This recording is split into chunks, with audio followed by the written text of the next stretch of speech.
Hello and welcome back to my channel. Ayan po, gumawa muna ako ng chow fan kanina.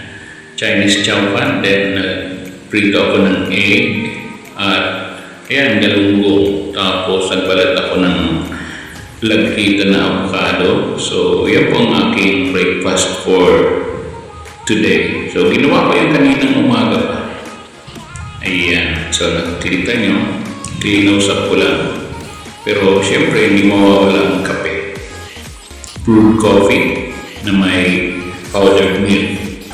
So yan po ang aking almusal. Ayan. Oops.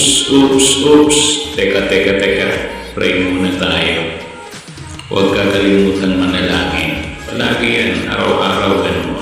Every before meal, after meal, lagi magpasalamat sa Panginoon dahil one way to acknowledge His goodness, His faithfulness to us ay ang nananalangin at nagpapasalamat tayo sa bawat biyaya na ating tinatanggap. Kaya maraming salamat, Panginoon. You have always provided us everything that we needed. Ikaw na lang may sabi niyan na bago pa kami humingi ay alam mo na kung ano ang aming pangangailangan. But still, we have to ask from you in our prayer. That means we are acknowledging na ikaw ang may kakayahan, kami ay kapos, kulang, at ikaw ang source ng lahat na kakailanganin namin sa araw-araw, maging sa buhay namin spiritual. Di lamang sa mga pagkain, kundi sa lahat na meron kaming hinihiling sa iyo. And that is my prayer before I take my breakfast kaninang umaga. So, yeah. Every time kakain ako or before meal, kahit sa labas, kahit saan mapunta, I really have to pray at magpasalamat sa Panginoon. Sa Kanya lahat yan eh, siya ang source. Kaya proceed na tayo kumain. So, tara! Makisabay kayo habang kayo nanonood. Yan. Sarap ulamin niya na o kasabay na kainin yung avocado. Kasabay ng mga ulam na meron dyan. Na-enhance niya kasi yung lasa. Saka siyempre hindi ko na pinakita yung pagsubo ko. Kakahiya, laki yung subo eh. Pero yun lang kanin ko, less than half of cup yun eh. Yeah, tapos ulo nga lang banda ng galunggong ang pinarito ko. Sariwang-sariwa kasi yan. So nag-try akong bumili at magprito. At bagong luto yan, kaya sarap kumain pagka bagong luto ang ulam. Avocado lang yan na hindi bagong luto, pero bagong bukas yan. At masarap kasi lagkitan, tamang-tama ang pagkakainom. So hindi na ako gumamit ng gatas dyan dahil meron ng gatas yung coffee, yung brewed coffee na aking iniinom araw-araw. Kaya sapat na sapat yan. O, napansin niyo ba? Pati damit ko kulay ng avocado. Mahilig ako sa green eh. Pero hindi sa green jokes. Dati yun, ngayon hindi na. Bawal na yun sa mga kagaya ko na gustong magpakatino. Hindi ba? So kayo rin, baka gusto niyo na rin magpakatino. Di ba? Mas maganda pa rin yung mamuhay na tama at mabuti sa harapan ng tao. At lalo higit sa harapan ng Diyos. Kaya yan, malapit na. Sandali lang naman kainin yan kasi less than half of a cup lang yung aking chow fan na ginawa kanina. Kompleto ng rekado yan. Hindi ko na ginawa ng vlog yung paggawa kasi pag-set up pa lang, naku po, uubos ka ng oras. Mas mabilis pa yung pagluluto per se. So ayan, kain ng kain. Kita nyo, ang bilis o kaunti na. Ninunguya ko naman yan. Makakala nyo, hindi ko ninunguya. Ninunguya ko rin yan. Kahit pa paano tao pa rin naman ako na kagaya nyo. Kagaya nyo mga nanonood yan. Tawa ka ng tawa, sinabi ko lang ng ninunguya. Eh. Bakit ikaw ba hindi ka ngumunguya? Ako ngumunguya talaga ako. Di ko lang pinapakita kasi nakakahiya naman baka maglaway ka eh ako sarap na sarap dyan ewan ko ikaw.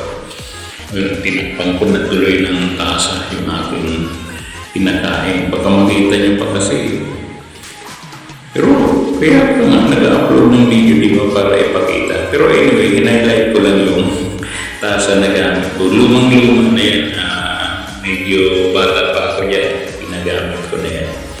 Tumagal na yan kasi ibinalibag ko na nga yan. Tumayo nung bumagsak sa semento patay. Kaya buo pa rin. Ang tibay ng likod niya. Yung sa ilalim. May marka kasi yan na dragon. Renine ko. Tapos nung hindi matanggal, itinapon ko, buo pa rin, kinuha ko ulit, tapos grenade ko pa ng todo hanggang sa matanggal yung dragon sa ilalim. Dragon kasi symbolic yan Satan. Alam niyo naman, pag nagbasa kayo ng Biblia, makikita niyo kung sino ang dragon na tinutukoy ng Biblia. Si Satanas po yun. So, binura ko, grenade ko yung dragon, kaya patay na yung dragon yan. Ano na lang, hindi siya Dragon Ball Z. Yung dragon talaga, ang Chinese kasi, yun ang symbol nila, dragon. Kahit saan kayo makakita ng basta may mga Chinese na establishment, hindi nawawala ang dragon. So, hindi lang kasi nila alam yun na symbolic.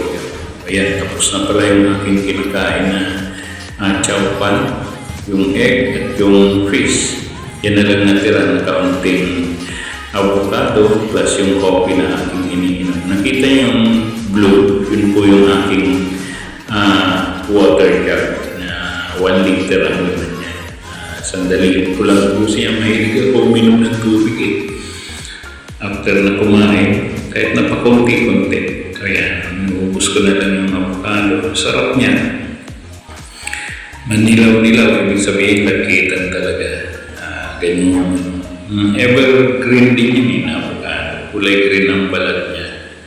At ang maganda dyan, ang nipis ang balat, tapos ang liit ng buto. Ayan, rinosa pa. Talagang nagpapalaway, no?